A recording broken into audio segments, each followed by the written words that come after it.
Good morning everyone. We are present here on discussing topic NEP 2020. Some members are against of this policy and some members are in favor of this policy. मेरा नाम है कोमल। तो आज हम new education policy के बारे में बात करेंगे। कुछ तो जो विपक्षी दल है वो तो उनकी नेगेटिविटी बताएगा और हम जो है उसकी पॉजिटिविटी की क्यों लागू करनी चाहिए, देश की डेवलपमेंट में ये क्या योगदान देगी या जो देश की इकोनॉमिक है वो उसे कैसे इफेक्ट करेगी या उस पर पॉजिटिव इफेक्ट करेगी या negative. With the help of youth parliament session. Thank you. मैं मानवी कक्षा 12वीं से आज हम पार्लियामेंट का ऑर्गेनाइज कर रहे हैं जो कि टॉपिक है NEP 2020। आज मैं इसमें स्पीकर का Sunday speaker madam is coming.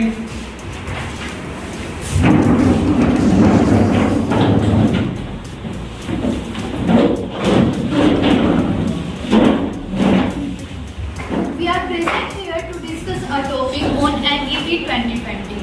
Who is in the favor of this policy? Please say aye. Aye. Who is against of this policy? Please say no. No. NEP of India 2020, which was started by Union Cabinet of India on 29 July 2020, outlined the vision of new education system of India. The new policy system replaces the previous national policy on education 1986. First of all, I would like to extend the 6 introduction. नमस्कार आदरणीय speaker madam and other members, मैं आप सभी को NEP के पक्ष में कुछ बताना चाहूँगी। एनईपी जैसा कि आप सभी जानते हैं, पहले 10+2 का पैटर्न था जिसको हटा करके 5+3+3+4 का पैटर्न कर दिया गया। इसके अलावा एनईपी का उद्देश्य है हर बच्चा उच्च शिक्षा प्राप्त करे, अच्छी शिक्षा प्राप्त करे और बच्चे का अच्छा कैरेक्टर हो ताकि समाज में वो अपना योगदान दे सके। SC, ST and OBC classes जो लोअर क्लासेस हैं, उनके बच्चे पैसा ना होने के कारण कई बार आगे नहीं पढ़ पाते थे, उनकी पढ़ाई जारी नहीं रह पाती थी। उनको scholarship and education fund provide किए जाएंगे ताकि वो अपनी पढ़ाई जारी कर सकें। और GDP की अगर हम बात करें तो वो 3% से बढ़ा के 6% कर दी गई है। और private institutions and higher education institute को सेम सेट ऑफ नॉर्म्स में गवर्न किया जाएगा। आखिर में मैं यही कहना चाहूँगी, विद्यार्थी करे अपने सपने साकार, नई शिक्षा नीति का है यही Honorable Speaker Madam, I want to say that this policy is very fast and we need to implement the policy after time to time because there are so many errors in this policy. And we know that India is full of diversity with so many population. There are so many sections in India where education is not reached. For example, Eastern Tribal section.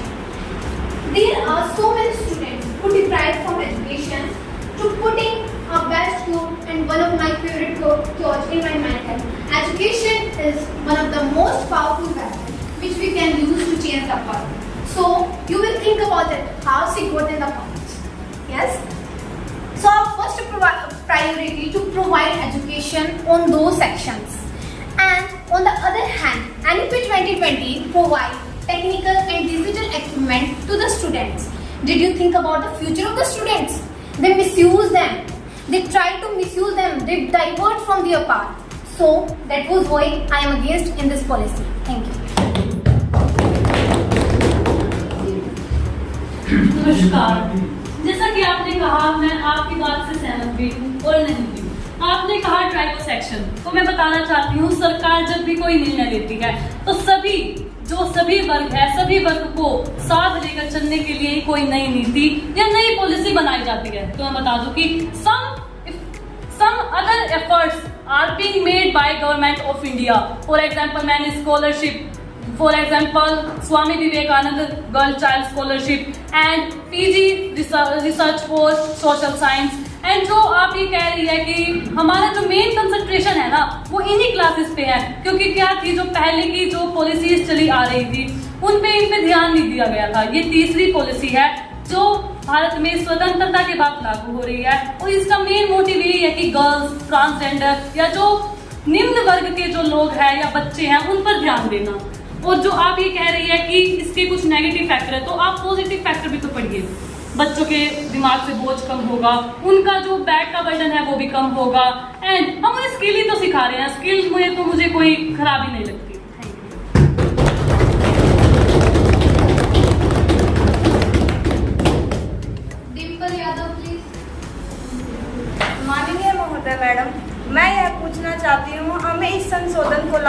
आवश्यकता क्या पड़ी? इससे पहले भी तो हमारी शिक्षा नीति अच्छी चल रही थी। धन्यवाद।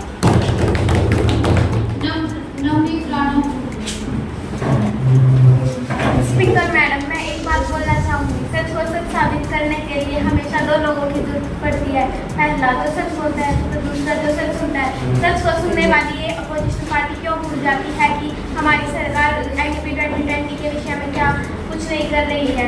वो कहते हैं ना, कई लोग बाजार जाने के बाद बोलते हैं कि भैया अमरूद मीठा है ना, फिर घर लाकर नमक छिड़क कर खाते हैं। कुछ इसी हाल में खड़ी है हमारी अपोजिशन पार्टी, मीठा पूछ कर नमक लगाकर खाती है। Thank you. माननीय स्पीकर मैडम जी, ये कह रहे हैं कि संशोधन की क्यों जरूरत है। तो मैं बता दूं, संशोधन के कारण युवाओं के बीच उनका अच्छा कैरेक्टर होगा, बच्चों को उच्च शिक्षा नीति मिलेगी और हमारा भारत एजुकेशन सिस्टम को ग्लोबल लेवल पर लेके जाएगा, जिसके कारण भारत को महाशक्ति के रूप में उभरेगा। और देश में डेवलपमेंट बनाने के लिए, टेक्नोलॉजी और कोडिंग का परिचय लाने के लिए, उन्नति लाने के लिए, इतनी सारी चीज़ों के लिए संशोधन का जरूरत है। ये लोग कहते हैं कि संशोधन की और आवश्यक है।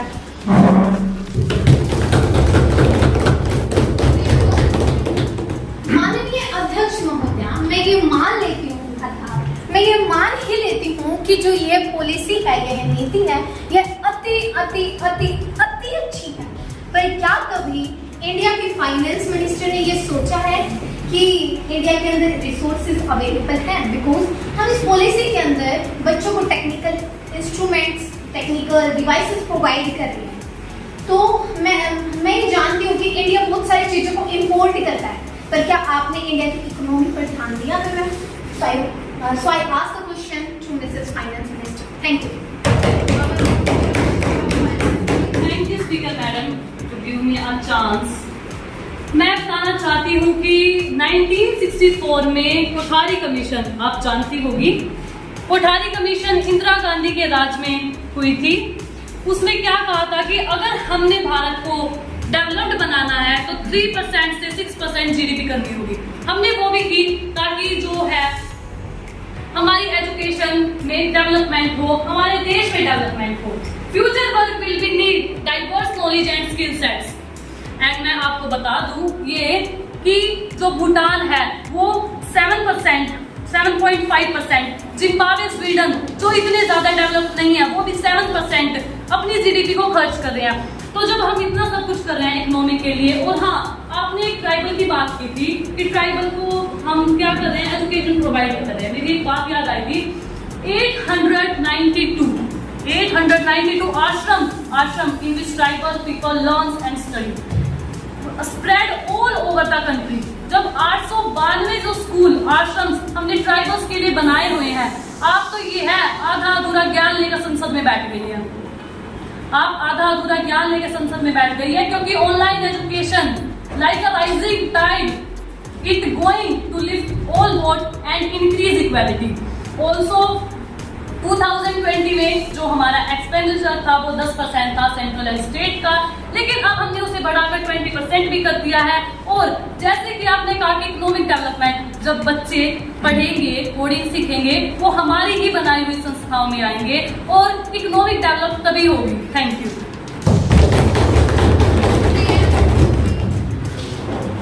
मान्य महोदय जी, NEP एक बहुत ही अच्छी नीति है और मैं इसके बारे में यही कहना चाहूँगा कि इससे बच्चों का बर्डन कम होगा और ये बच्चों को मतलब आत्मनिर्भर बनने में बढ़ावा देगी और ये विकसित देशों से मिलते जुलते भी है और इसे कोई ऐसे हानिकारक नहीं है। ये बच्चों को बहुत आगे ऊंचे लेवल तक लेके जाएगी और इसके बहुत ही सारे फायदे हैं। धन्यवाद।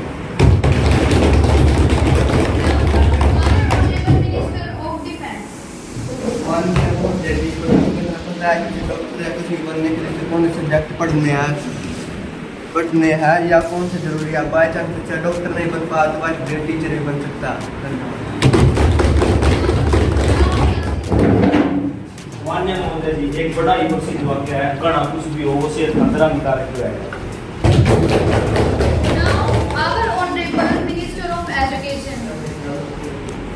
माननीय महोदय जी, NEP 2020 का लक्ष्य भारत को एक वैश्विक ज्ञान महाशक्ति बनाना है। स्वतंत्रता के बाद यह भारत के शिक्षा ढांचे में तीसरा बड़ा सुधार होगा।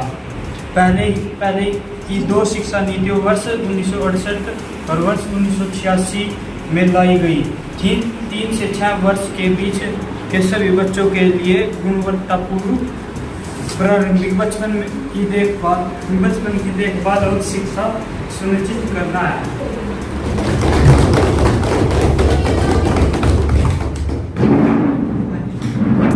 माननीय महोदय मैडम जी, परंतु हमें टेक्निकल सोचने के कारण इस बात पर ध्यान नहीं दे पा रहे। अधिक टेक्निकल होना हमारी सेहत पर प्रभावित पड़ेगा। अगर लगातार बच्चे टैब्स में पढ़ेंगे तो उनकी आंखें खराब हो जाएंगी। Radio frequency range. उच्च और विकसित भारत से विमान भारत का निर्माण करेंगे। धन्यवाद।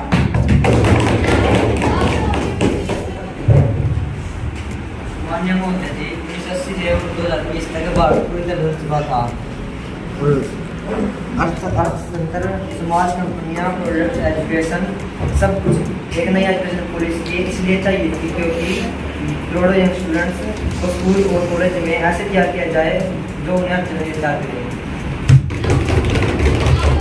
माननीय अध्यक्ष जी, जैसे ये कह रहे हैं कि टैब की स्क्रीन से बच्चों की आंखें प्रभावित होगी, तो उसके उपाय के लिए हम टैब में प्रोटेक्टिव स्क्रीन लगवाएंगे जिससे बच्चों की आंखें प्रभावित ना हो।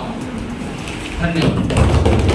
अध्यक्ष महोदय, मैं अपनी विपक्षी टीम से यह क्वेश्चन करना चाहूंगी कि जो हमारा 10+2 का सिस्टम था 1992 में जब अमेंडमेंट हुआ एनईपी में, तो वो हमारा अच्छा चल रहा था क्योंकि 1992 में अमेंडमेंट लाने का कारण यह था जो हमारी एजुकेशन थी उसके अंदर जो हमारे टीचर्स, हमारे पेरेंट्स, उनके मार्क्स कितने आते थे?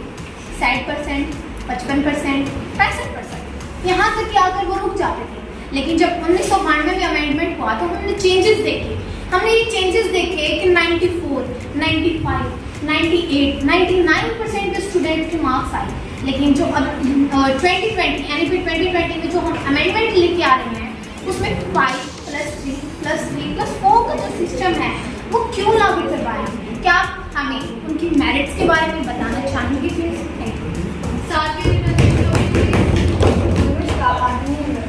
मैं आपको एक उद्देश्य बताना चाहूँगी। इसका उद्देश्य बच्चों को उच्च शिक्षा प्रदान करना है ताकि समाज में वे अपना योगदान शिक्षा शास्त्र सहित पाठ्यक्रम में सकारात्मक बदलावों के माध्यम से एनईपी 2020 में स्कूल प्रणाली को पॉजिटिव रूप से बदलने में मदद करना है।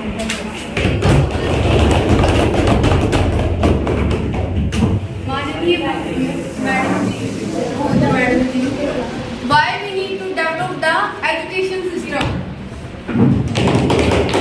मैडम, ये करेगा डेवलपमेंट की क्या जरूरत है? मैं ज़्यादा दूर न जाती हूँ, अपने पड़ोसी देश जापान को भी ले लेती हूँ। हमारे देश के बाद आज़ाद हुआ था, उन्होंने इतना डेवलप कर लिया है कि हमारा देश उनके देश से काफ़ी पीछे होते थे।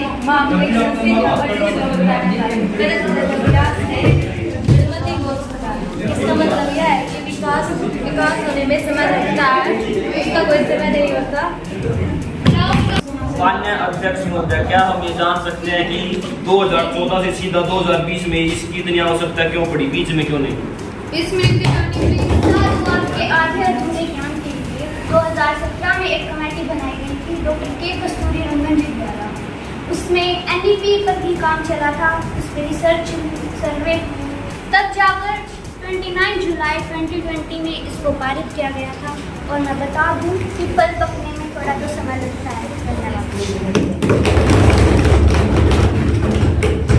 रेणुका सिंह प्लीज। माननीय स्पीकर मैडम जी, मैं अंत में यही कहना चाहूँगी, अतः नई शिक्षा नीति भारत केंद्रीय शिक्षा पर जोर देकर ज्ञान आधारित समाज का निर्माण करेगी। इस प्रकार यह कहना गलत नहीं होगा। अगर नई शिक्षा नीति को सही प्रकार से लागू कर दिया जाए तो यह एक आदर्श शिक्षा नीति साबित होगी। धन्यवाद। Now 5+3+3+4 system. Who is in the favor of this amendment? Please, who say aye? Aye. Who is against of this policy? Please say no. No. Coding and hacking. Who is in the favor of this amendment? Who say aye? Aye. Who is against of this policy? Please say no. No. Who is favor of the overall policy? Please say aye. Aye. Who is against of this policy? Please say no. No. Amendment. लेकिन हम